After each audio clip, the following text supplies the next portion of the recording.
So what is literacy?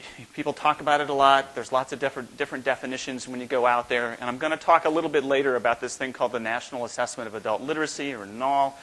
And this is their definition. And it's as good a definition as any, using printed and written information to function in society, to achieve one's goals, and to develop one's knowledge and potential. But literacy is not just reading.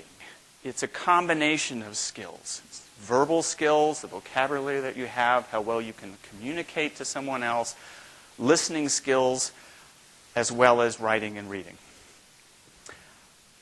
When they measured literacy, they only looked at reading literacy, but even then it's more complex. There are 3 different kinds of literacy that got evaluated in this survey that we're going to talk about.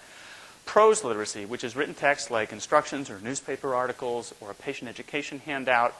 And that's what most people think of literacy, is reading those kinds of documents. But then there's something they call document literacy, which is short forms or graphically displayed information found in everyday life. Things like a map or a prescription label.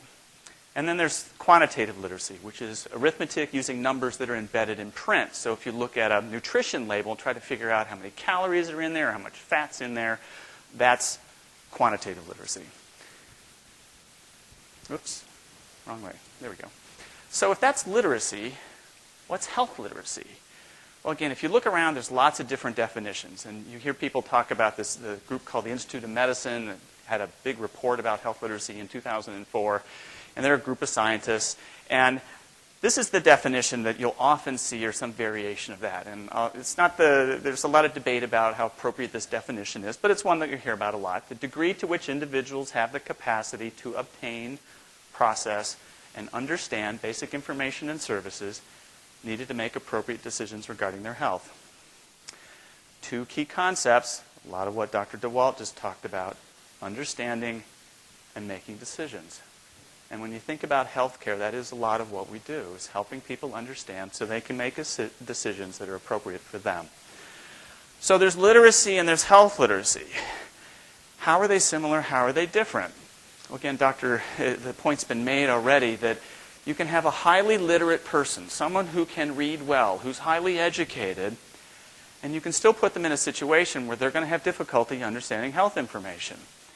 The best and brightest, right? Rocket scientists and neurosurgeons, those are the best and brightest. Well, you take a neurosurgeon, and she's pregnant, and she goes to have her baby, and the last time she had anything to do with babies was in medical school 15 years ago.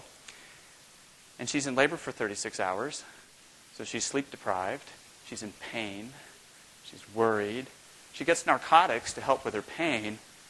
That person is going to have trouble understanding health information and making decisions regarding her health. And then there's people that can't read very well. Tony and the many other folks like her. It's an order of magnitude more difficult for those folks to understand health information.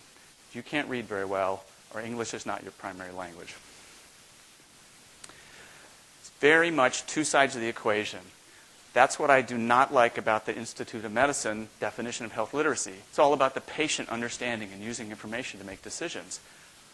But they're not the one who's responsible for all of that. The healthcare system is responsible for making it understandable. And as you've heard already, we fail pretty miserably at that. Sometimes better than others, but systematically, we don't do a very good job. So it's all about effective communication, whether it's verbal communication, written communication, or all the multimedia kind of things that are available. It's all about effective communication. We have to be able to present information in a way that's understandable to ideally everybody, but it's certainly at least most people.